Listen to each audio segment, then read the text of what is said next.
పార్టీలో ఉన్నప్పుడు పార్టీని జోకాలి, ఎత్తుకోవాలి, నెత్తిన పెట్టుకోవాలి, సంకలు ఎత్తుకోవాలి, కానీ మరీ ఇంతగానం ఎత్తుకోవద్దు. నా జీవితంలో నేను ఎవరిని జోక నువ్వు అనుకునే విధానంగా జోకితే మేము ఇంకో తిరిగి ఉంటాం. జోకులు లేదు, నేను ఉన్న స్పష్టత మాట్లాడుతున్నా. స్పష్టతేనా మీరు చెప్పేది? రేవంత్ రెడ్డి గారిని మేము దూరంగా ఉండి దూరంగా చూసినటువంటి విధానంగా మాట్లాడట్లే, గిట్నే కూర్చొని మాట్లాడుకున్నాం. రేవంత్ అన్న అనుకుంటూ కూర్చొనే మాట్లాడుకున్న వాళ్ళం మేము. నేను సపరేట్ ఆయన జోకాల్సినటువంటి అవసరం లేదు. ఆయన పనితనం ఏందో మాకు తెలుసు, ఆయన మాట తీరు మాకు తెలుసు, ఆయన చేసే కార్యాచరణ మాకు తెలుసు. అందువల్ల ఆ మనిషి మీద నమ్మకం ఉంది కనుకనే ఆయన చేస్తున్న కార్యాచరణ ఇవాళ ప్రజల పక్షాన నిలబడుతుందనే ఉద్దేశంతో ఇవాళ అవుట్ రైట్గా మేము ఉన్నాం. ఓకే, సరే. తెలంగాణ ప్రజల గురించి లేకపోతే 6 గ్యారెంటీల గురించి, ఈ సంవత్సర కాలం గురించి కొంచెం పక్కన పెడదాం. ఏపూరు సోమన్న పార్టీలోకి వచ్చిండు, పార్టీలోకి వచ్చినాక ఏపూరు సోమన్నకి ఏం చేసిండని నేను అడుగుతా, మళ్ళీ అడుగుతా. ఏపూరు సోమన్నకు ఏం చేసిండు రేవంత్ రెడ్డి? ఏపూరు సోమన్నకు ఏం చేయాలింది? ఏపూరు సోమన్నకి ఏమైనా చేస్తాడు? సాంస్కృతిక సారథి వస్తుంది అని ఎక్స్పెక్ట్ చేసిరా లేదా మీరు? ఎవరు? మీరు. నేనేం అడగలేక, నేను దరఖాస్తు పెట్టలేగా. మీరు ఏం పెట్టలేదు కానీ ఎక్స్పెక్ట్ చేసిరా? ఉండే. మళ్ళీ ఎట్లా అనుకుంటామన్నా? ఇప్పుడు నేను వచ్చి నీకు కలిసి దరఖాస్తు పెట్టి సార్ ఇవ్వండి సార్ అని నేను అంటే నాది ఇయ్యలేదని అనుకుంది నువ్వు. నేనేం అడగలే కదా ముఖ్యమంత్రి గారిని, నాకు సంస్కృతి సారథి అని నేను అడగలేదు. వస్తే బాగున్నాను అనిపించను. ఎందుకు అనిపిస్తుంది? నేను అడగంది ఎందుకు అనిపిస్తుంది? ఇప్పుడు నేను ఎమ్మెల్యేగా పోటీ చేయాలనుకున్నా, తుంగతుర్తి నుంచి షర్మిలమ్మ టికెట్ ఇచ్చింది, ఆ గోల్ అంతా అయిపోయింది. ఆ గోల్ అంతా అయిపోయిన తర్వాత సైలెన్స్ అయి ఉన్నా. గవర్నమెంట్ వచ్చింది, ఎంపీ ఎలక్షన్లు వచ్చినాయి. రాగానే ఎలక్షన్ ముందన్న పోయి మళ్ళీ ముఖ్యమంత్రి గారిని కలవాలనుకున్నా, పార్టీలో జాయిన్ అయినా, ముఖ్యమంత్రి గారిని కలిసిన, పార్టీ కోసం పనిచేసిన ఉన్నా.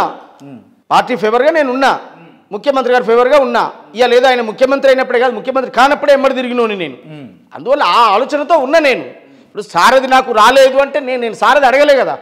నేను అడిగింది నాకు ఇక్కడ నన్ను ఎన్నడున్నా నన్ను ఎమ్మెల్యేని చేయాలి నువ్వు అనేది వారి ముందు ఎజెండా పెట్టినాం. సరే, ఆ టైం ఎప్పుడు కలిసి వస్తుందో దానికోసం వెయిట్ చేస్తున్నా. కానీ సారథి రావాలని చెప్పి సారథి ఎందుకు ఇవ్వలేదు, నేనైతే సారథి అయితే అడగలే, దరఖాస్తు కూడా పెట్టలేదు. ఇప్పుడు ఏమి ఇస్తారు ఏం కథ అనేది వాళ్ళ. కాకపోతే చాలామంది చెప్పింది ఏంటి అంటే ఇప్పుడు ఉన్నటువంటి గద్దర్ గారి కూతురు వెన్నెలకు ఎమ్మెల్సీ ఇచ్చో మంత్రి హోదాలో కూర్చోబెట్టుకొని మీలాంటి వాళ్ళని ఖచ్చితంగా ముమ్మాటికి, అంటే అది గద్దర్కు దక్కేటటువంటి హోదా కాబట్టి వాళ్ళను ఉన్నత స్థాయిలో ఉంచి మీలాంటి వాళ్ళను పదవులు వచ్చేదాకా ఎమ్మెల్యే దాకా అటువంటి తెలంగాణ ఉద్యమకారులు తెలంగాణలో పనిచేసారు, తెలంగాణ ఉద్యమంలో అజిటేషన్లో ఉన్నారు. మీకు సారథి చైర్మన్లు వస్తాయని చెప్పేసి మీకు అంతడుపుల నాగరాజు గారికి చాలామందికి వస్తుందేమో అని కొంతమంది అనుకున్నారు. అట్లా మీరు అన్నది నిజమే, ఆ చర్చ జరగవచ్చు. నా దాకా ఎవరు పెట్టలే ఆ చర్చ. పార్టీ ఏది ఇచ్చినా పనిచేయడానికి నేను సిద్ధంగా ఉన్నా, ఇయ్యపోయినా పనిచేస్తా. కార్పొరేషన్ చైర్మన్ ఏమైనా ట్రై చేస్తారా అన్నా? పార్టీ ఏది ఇచ్చినా పనిచేస్తా, ఇయ్యకపోయినా పనిచేస్తా.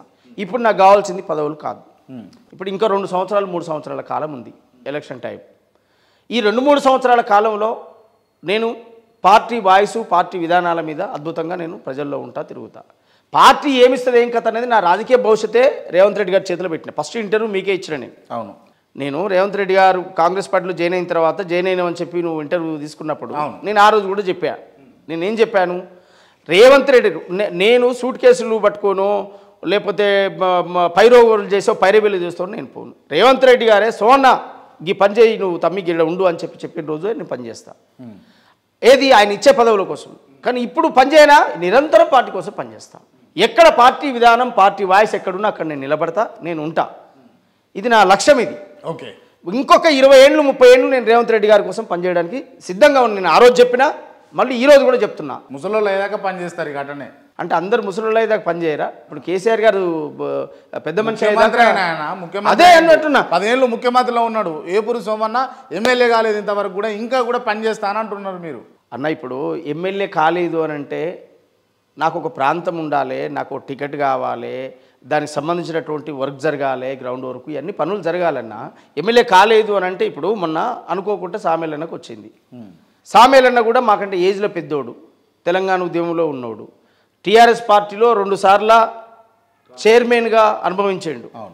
చైర్మన్గా అనుభవించిన పర్సన్ కూడా మళ్ళీ ఎమ్మెల్యే అవకాశం వచ్చింది. ఆయన పెద్ద మనిషి అయ్యాడు, ఏజీ పరంగా కూడా పెద్దోడు. ఆయన రిటైర్మెంట్కు దగ్గర వచ్చాడు. రిటైర్మెంట్ దగ్గర వచ్చినోడికి అది చివరి అవకాశం.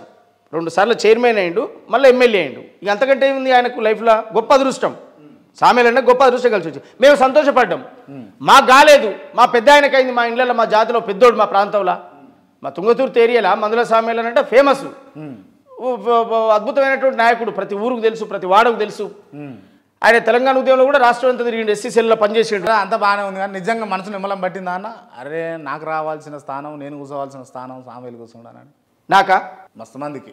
నేను ఒక మాట చెప్పాను అన్న, నేను ఏం చెప్పి నీకు 40 అన్న కదా, ఇంకా 20 years ఉంది, ఇంకా 4 టర్మ్లో ఎలక్షన్ చూస్తాను నేను.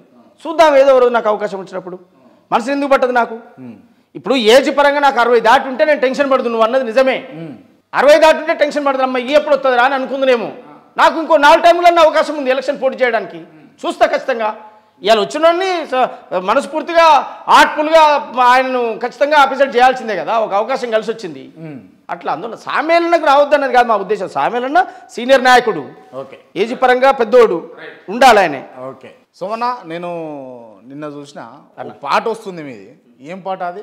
30 ఏండ్ల దండోర ఉద్యమం, మందకృష్ణ మాదిగ గారు చేసినటువంటి పోరాటాలు, ఉపకులాలు మనతో కలిసి నడిచినటువంటి ప్రయాణాన్ని ఈ పాట రూపంలో రాశారు. అడుగు అడుగున దగా పడ్డ నా దళిత జాతికి అండగా నిలిసి, అడుగు అడుగున దగా పడ్డ నా దళిత జాతికి అండగా నిలిసి, నలుదిక్కులను ఏకం చేసి హక్కుల పోరును ముందుకు నడిపినం నా మాదిగ దండోరోం ఎంఆర్పిఎస్ జెండేరోం, మందా కృష్ణ మాదిగరోం మా గుండె బలమేరోం.